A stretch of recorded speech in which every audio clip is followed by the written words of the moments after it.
Shalom saudara, salam kasih Kristus. Saya percaya kita semua hari ini diberkati Tuhan dalam perlindungan penyertaan Tuhan. Pagi hari ini mari kita sama-sama akan mendengarkan kebenaran firman Tuhan lewat YouTube, ya. Dan saya yakin kita tadi sudah memuji nama Tuhan, memuliakan nama Tuhan. Ada sukacita, amin. Mari kita sebelum dengar firman Tuhan kita sama-sama berdoa. Tuhan Yesus, terima kasih untuk pagi hari ini Tuhan. Di tengah pandemi COVID-19 di Indonesia Tuhan, kami masih Tuhan izinkan untuk boleh bersekutu, beribadah meskipun kami di rumah kami masing-masing. Tuhan tolong kami sebenarnya kebenaran firman Tuhan akan disampaikan. Berbicaralah kepada setiap kami Tuhan, dimanapun kami berada, dengan bahasa yang sederhana supaya kami boleh mengerti maksud firman Tuhan. Di dalam nama Tuhan Yesus kami menyerahkan firman Tuhan. Amin. Hari Jumat Agung, kita akan masuk pada firman Tuhan. Tibalah hari ini kita merayakan kemenangan Passover. Paskah sudah terjadi. Dan saya berikan tema pada pagi hari ini, keajaiban Paskah. Matius pasal 28 ayat 1 sampai ayat yang 10. Saya bacakan firman Tuhan. Kebangkitan Yesus setelah hari Sabat lewat menjelang menyingsingnya fajar pada hari pertama minggu itu, pergilah Maria Magdalena dan Maria yang lain menengok kubur itu. Maka terjadi gempa bumi yang hebat, sebab seorang malaikat Tuhan turun dari langit dan datang ke batu itu dan menggulingkannya lalu duduk di atasnya. Wajahnya bagaikan kilat dan pakaiannya putih bagaikan salju. Dan penjaga-penjaga itu gentar ketakutan dan menjadi seperti orang-orang mati. Akan tetapi malaikat itu berkata kepada perempuan-perempuan itu, janganlah kamu takut, sebab aku tahu kamu mencari Yesus yang disalibkan itu. Ia tidak ada di sini, sebab ia telah bangkit. Haleluya! Sama seperti yang telah dikatakannya. Mari lihatlah tempat ia berbaring. Dan segeralah pergi dan katakanlah kepada murid-muridnya bahwa Yesus telah bangkit dari antara orang mati. Yesus mendahului kamu ke Galilea, di sana kamu akan melihat dia, sesungguhnya aku telah mengatakannya kepadamu. Ayat 8, mereka segera pergi dari kubur itu dengan takut dan dengan sukacita yang besar, dan berlari cepat-cepat untuk memberitahukannya kepada murid-murid Yesus. Tiba-tiba Yesus berjumpa dengan mereka dan berkata, salam bagimu. Mereka mendekatinya dan memeluk kaki Yesus serta menyembah Yesus. Maka kata Yesus kepada mereka, jangan takut, pergi dan katakanlah kepada saudara-saudaraku supaya mereka pergi di Galilea, dan di sanalah mereka akan melihat aku. Saudara dikasih Tuhan, keajaiban Paskah adalah sesuatu yang menggembirakan umat Tuhan. Kenapa demikian? Mari kita mempelajari 4 keajaiban Paskah.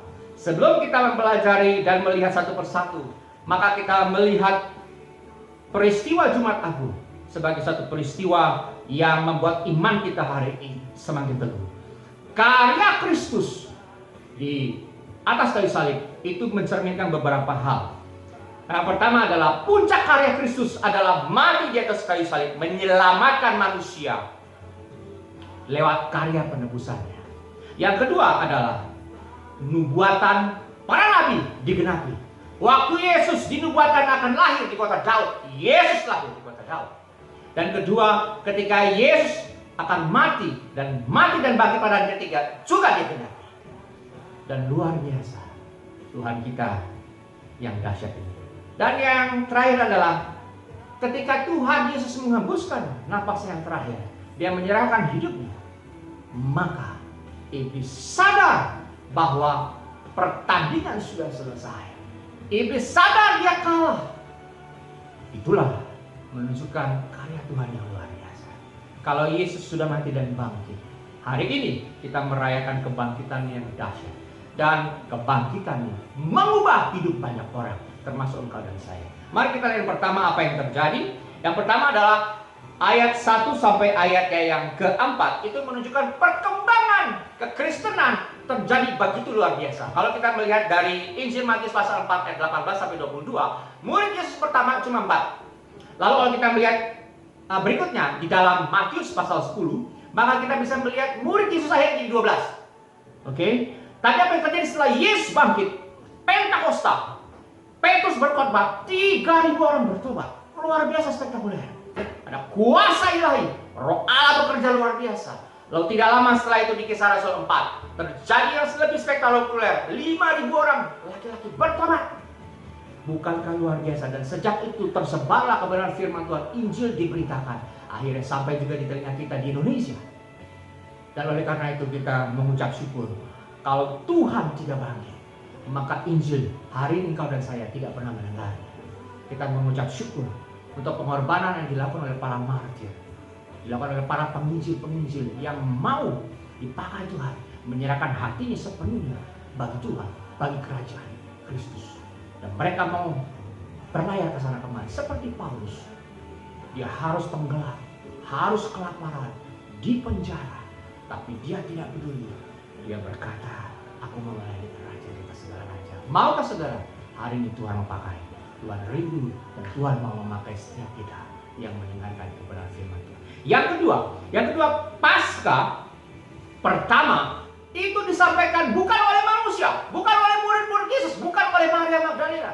Yang disampaikan Paskah pertama adalah malaikat, dan itu adalah bukan berita hoax. Hari ini kita menyumpahi banyak berita hoax, tapi saat peristiwa yang pertama Paskah disampaikan oleh malaikat Tuhan secara langsung. Kenapa demikian? Kemana murid-murid? Kita harus menyadari peristiwa penangkapan, penyaliban Yesus sampai kepada kematian Kristus. Murid-murid terkocar-kacir. Kemana itu Yohanes? Kemana Petrus yang berani, gagah berani? Dia satu-satunya murid yang melangkah berjalan di atas air dengan iman. Petrus, Yohanes kembali ke pekerjaan semula, mereka menjadi nelayan. Kemana Thomas? Thomas lockdown, takut keluar di rumah. Kemana itu Yudas? Yudas menyesali diri, kenapa saya menyerahkan Yesus? Oleh karena itu Tuhan bisa pakai siapa saja dan Tuhan pakai malaikat. Artinya hari ini kalau engkau dan saya menyerahkan hidup bagi Tuhan, Tuhan bisa pakai engkau dan saya untuk pekerjaan Tuhan. Maukah engkau dan saya dipakai Tuhan lebih lagi? Tuhan bisa pakai untuk maksud purpose tertentu. Yang ketiga adalah kubur Yesus kosong. Peristiwa ini jelas menunjukkan kalau Yesus tidak bangkit, maka kuburnya tidak akan kosong. Jelaslah sekali dikatakan di dalam 1 Korintus 15 ayat 14-20. Saya bacakan bagian ini, satu bagian yang luar biasa apa yang dikatakan oleh Rasul Paulus. Dia berkata, tetapi andai kata Kristus tidak dibangkitkan, maka sia-sialah pemberitaan kami dan sia-sialah juga kepercayaan kamu. Artinya hari ini kita semua yang mendengar kebenaran firman Tuhan itu sia-sia kalau Yesus tidak bangkit dari kubur. Justru Yesus bangkit, Petrus menjadi luar biasa, menjadi pengkhotbah KKR yang luar biasa. Tuhan mau pakai engkau dan saya lewat kebangkitan, lewat keajaiban kubur Yesus kosong. Peristiwa terjadi, mujizat banyak terjadi. Rasakan dan alami kuasa Kristus dalam setiap kita. Yang terakhir, ada peristiwa keajaiban Paskah berikutnya adalah umatnya menjadi takut kepada Tuhan. Takut dalam hal ini bukan berarti bicara tentang sesuatu yang negatif, tetapi justru terbalik, dia berbicara tentang sesuatu yang positif. Takut, saya akan bacakan apa yang terjadi di ayat yang ke-8. Mereka segera pergi dari kubur itu dengan takut dan dengan sukacita yang besar dan berlari cepat-cepat untuk memberitahukannya kepada murid-murid Yesus. Bicara takut, ini adalah bicara tentang murid-murid kita semua menjadi tulus dan saleh dalam mengikut Tuhan. Dan dampaknya dari sana adalah sukacita. Murid-murid sukacita, kebangkitan ini, Paskah ini membuat kita bersukacita bahwa Allah kita Allah yang hidup. Yang kedua adalah adanya terjadi penyembahan, praise and worship. Kita lihat ayat 9, tiba-tiba Yesus berjumpa dengan mereka dan berkata, salam bagimu. Mereka mendekati Yesus dan memeluk kaki Yesus dan menyembahnya. Ada di penyembahan. Hari ini Bapak Ibu dikasihi Tuhan, ketika kita di lockdown di rumah, pakai waktu ini. Tidak ada alasan lagi kita berkata, saya tidak punya waktu di luar sana, saya sibuk meeting dan sebagainya. Hari ini engkau punya waktu 24 jam full. Mari mulai menyembah Dia. Ajak bapak, ibu, saudara, keluarga, anak, mertua, ajak sama-sama. Mulailah berdoa, mulailah puji sembah Dia, mulailah baca firman Tuhan, renungkan kebenaran firman Tuhan, cari kehendak Tuhan hari ini. Tuhan mau membuat revival. Tuhan mau setiap keluarga-keluarga di Indonesia mengalami pemulihan di Indonesia yang saat ini Tuhan sedang bekerja untuk setiap kita. Yang berikutnya adalah menjadi saksi. Ayat 10, menjadi saksi. Maukah saudara hari ini engkau dipakai Tuhan menjadi saksi Tuhan, mengabarkan kabar baik itu, kemanapun engkau berada. Bukan karena di lockdown kita tidak bisa mengabarkan kabar baik. Banyak hal yang kita bisa kerjakan hari ini. Mari kita sama-sama sepakat setiap hari kita menyediakan waktu kita berdoa buat bangsa ini. Kita berdoa kepada Bapak Presiden untuk seluruh staf menteri, Menteri Kesehatan, Menteri Ekonomi, dan seluruh jajarannya, sampai gubernur, wali kota, bupati, sampai tingkat yang paling bawah. Kita berdoa supaya para dokter yang ada di gugus paling depan, garda terdepan, untuk berperang melawan virus corona ini, dengan seluruh suster dan para medis yang lain. Untuk alat negara, TNI, Polri yang berjibaku menjaga keamanan, supaya tidak terjadi gejolak yang hebat di tengah masyarakat ketika kita harus berada di rumah. Maukah saudara mengambil bagian? Bahkan kita bisa mengumpulkan sejumlah donasi untuk membantu meringankan beban bangsa ini. Mari kita lakukan sesuatu, karena Tuhan kita Tuhan yang penuh kasih. Bukan berarti kita diam diri, tapi kita melakukan sesuatu. Lewat mimbar ini saya mau sampaikan, karya Tuhan sudah selesai, dan tibalah saatnya kita melakukan apa yang Tuhan mau kita lakukan.